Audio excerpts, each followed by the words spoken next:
자, 우리 오늘 말씀을 보면은 의롭고 경건한 자라고 하는 그런 주제로 같이 은혜를 나누고자 합니다. 25절에 보면은 우리 예수님께서 탄생하셨을 때에 예루살렘에 시므온이라고 하는 사람이 있었다라는 겁니다. 시므온. 자, 시몬 베드로가 아니죠. 예루살렘에 시므온이라고 하는 나이 많이 드신 그런 할아버지가 계셨다.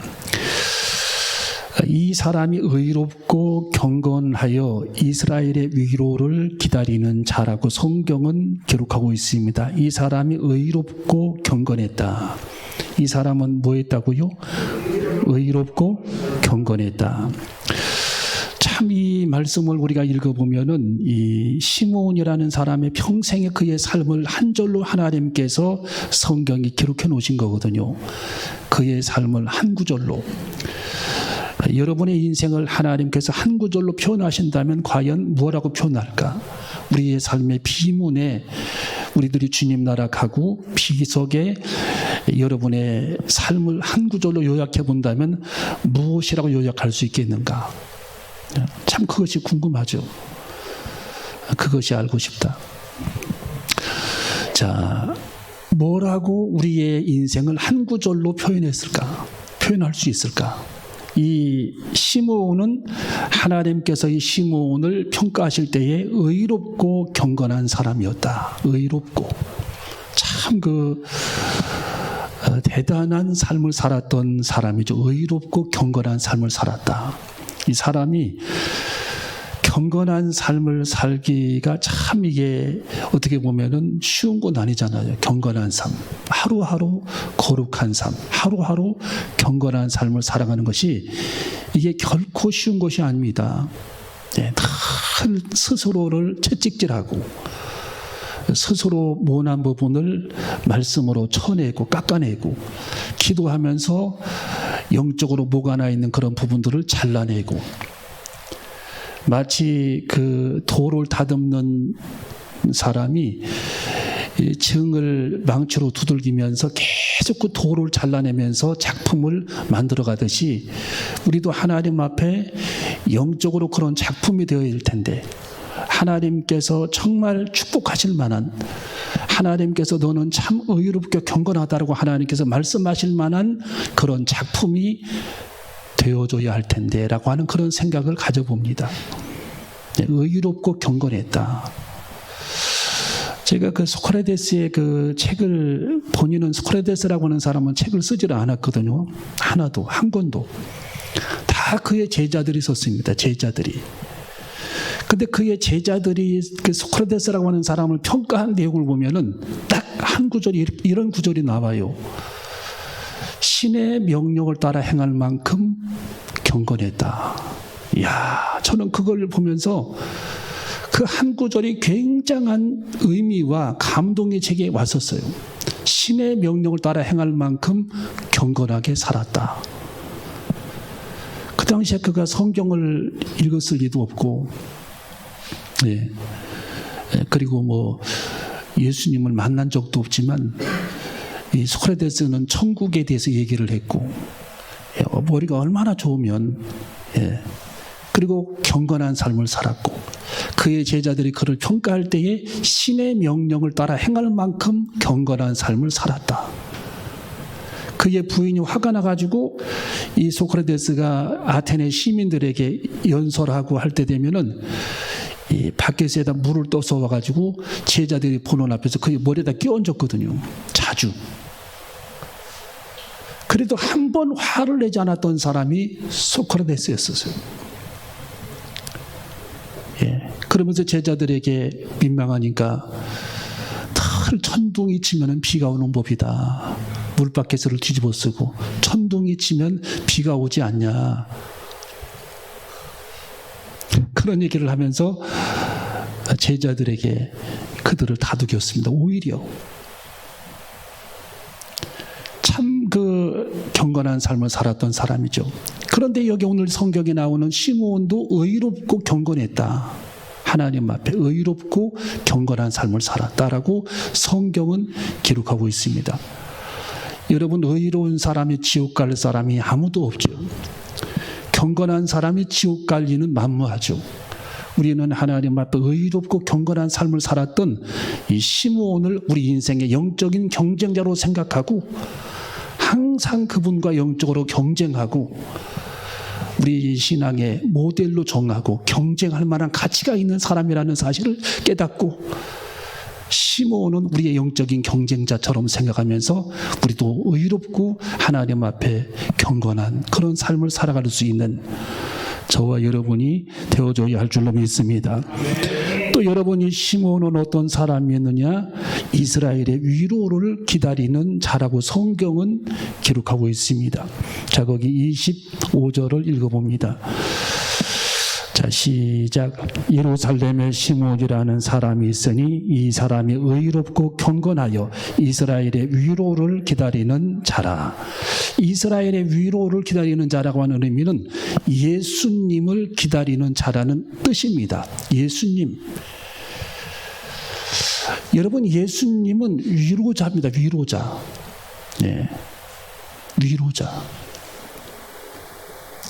예수님을 한마디로 말하면 위로자라는 뜻이 있어요. 위로자, 기묘자, 그리고 위로자, 영존하시는 아버지, 우리의 아버지, 구원자, 메시아. 여러분, 예수님은 이사야 40장 1절 2절에 보면은 바벨론에서 포로로 생활하는 이스라엘 백성들에게 너희는 내 백성을 위로하라고 말씀해 주셨어요. 위로하라. 여러분, 아이들을 이렇게 보면은요, 그 마음이 넓고 이렇게 성품이 좋은 아이들은 아이들을 이렇게 끌어안아 줍니다. 자꾸 자기 친구들을 끌어안아 줘요.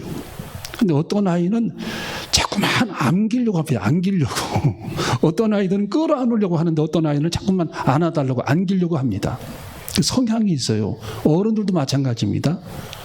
어른들도 자꾸 이렇게 안기려고 하는 사람이 있죠.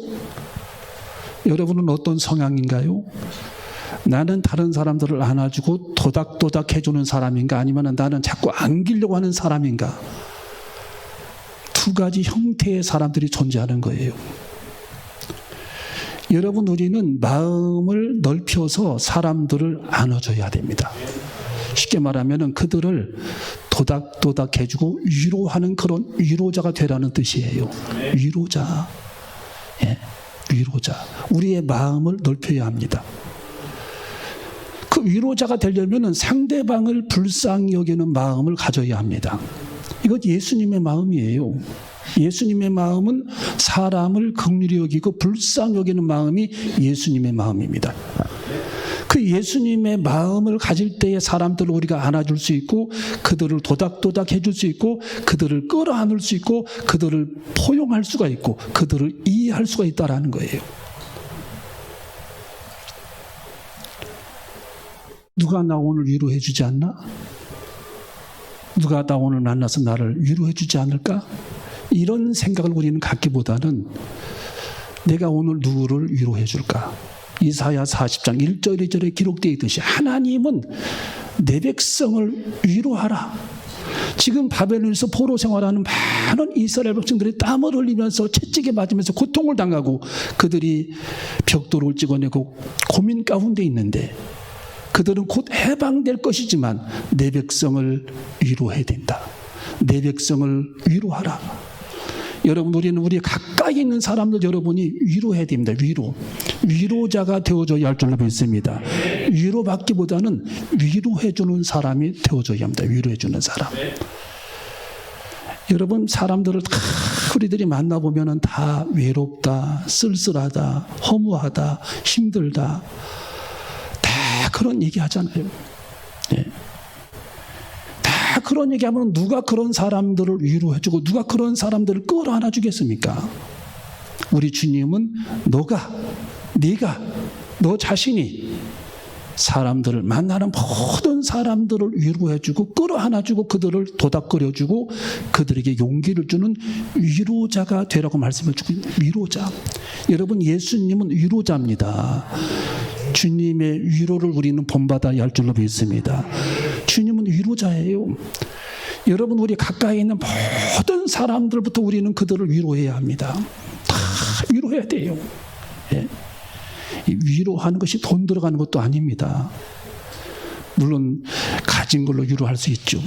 내 소유로 그들을 위로할 수 있지만 우리의 말 한마디, 내 따뜻한 미소로, 내가 가진 가슴에 정말 사랑스러운 그런 따뜻함으로, 따뜻한 그런 말 한마디로, 친절함으로 그들을 위로하고 끌어안아주고 이해하고 그들과 눈을 마주치면서 아이 컨택을 하면서 그들의 마음을 위로해 줄 수 있는 그런 사람.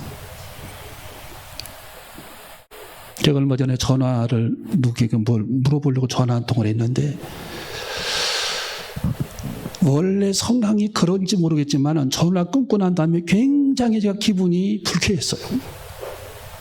말이 퉁명스럽고, 예, 싸늘하고, 그리고 아주 전화도 이렇게 안녕히 계세요 끊는 게 아니라 그냥 뚝 끊어버리고, 그런 걸 보면서 야, 하루 종일 기분이 좋지가 않았어요. 이게 사람은 말 한마디에 이게 굉장히 마음이 상하는구나. 말 한마디에, 전화 한 통화에. 예. 여러분, 우리는 위로자가 되어야 합니다. 위로자. 여러분의 자녀에게, 우리의 가족들에게부터, 내 만나는 친구들에게, 내 사랑하는 교우들에게, 내 자식들에게, 내 친척들에게, 내가 아는 모든 사람들을 내 손 안에 올려놓고 내가 그들의 품에 안기기보다는 그들이 내 품에 안기도록 하면서 그들을 위로해주는 삶을 우리는 살아가야 할 줄로 믿습니다. 마음을 넓혀야 돼요. 마음을. 여러분, 예수님은 위로자입니다. 이스라엘의 위로자. 그래서 이 시몬은 예수 그리스도를 위로자라고 규정을 했고, 예수 그리스도는 이스라엘의 위로를 기다리는 모든 자들의 위로자입니다. 위로를 기다리는 자들의 위로자 예수님. 여러분, 예수님은 우리 인생의 모델이십니다. 우리의 삶의 모델이세요.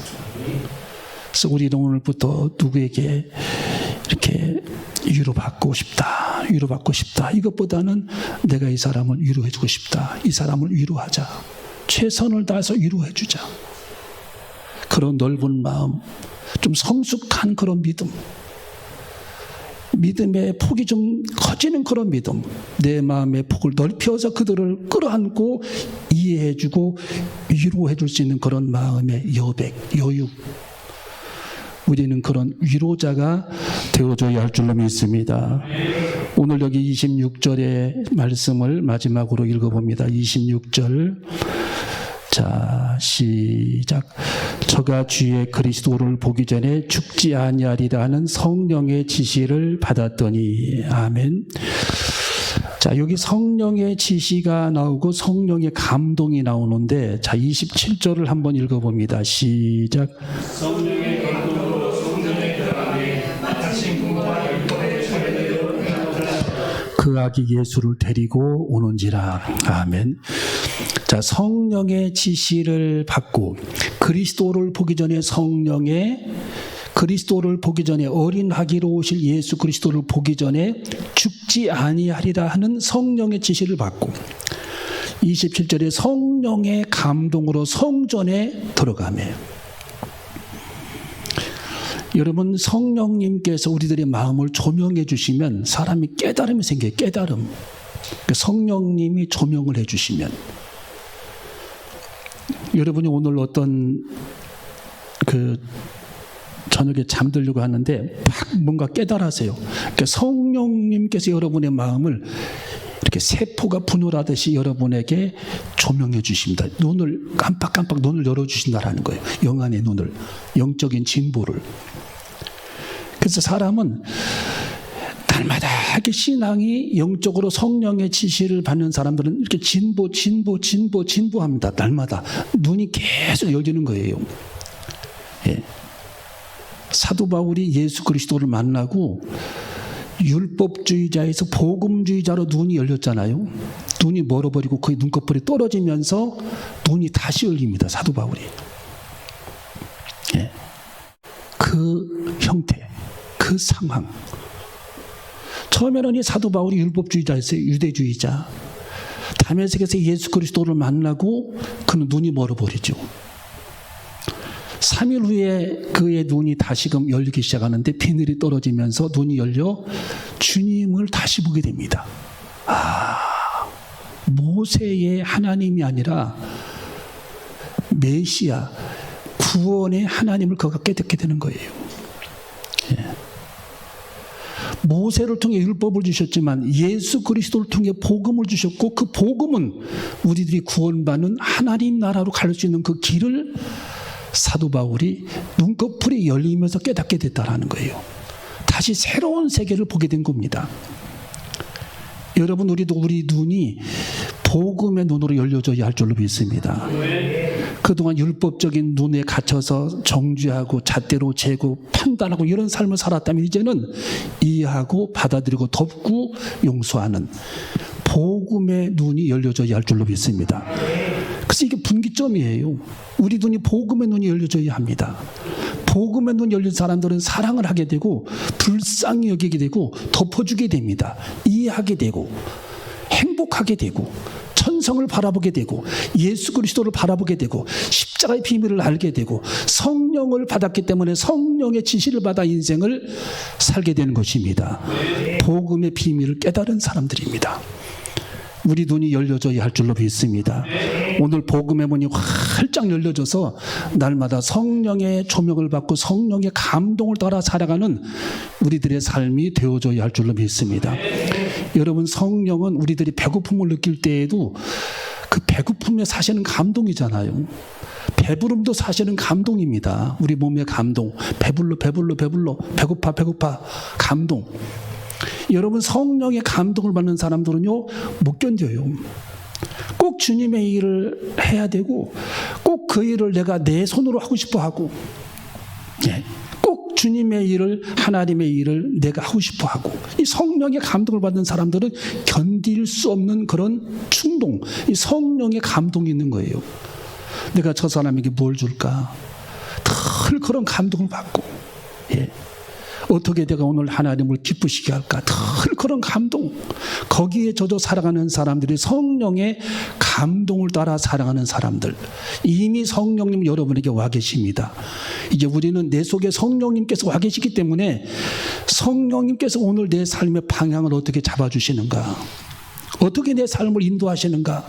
그걸 면밀히 감찰하면서 관찰하면서 성령의 감동을 따라 한 발자국 한 발자국 움직이며 살아가는 주님의 제자들이 되어져야 할 줄로 믿습니다.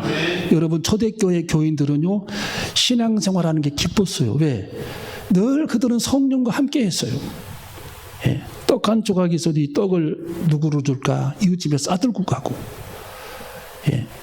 빵 한 조각에서도 이걸 오늘 어떻게 누구로 나눌까? 그런 생각합니다.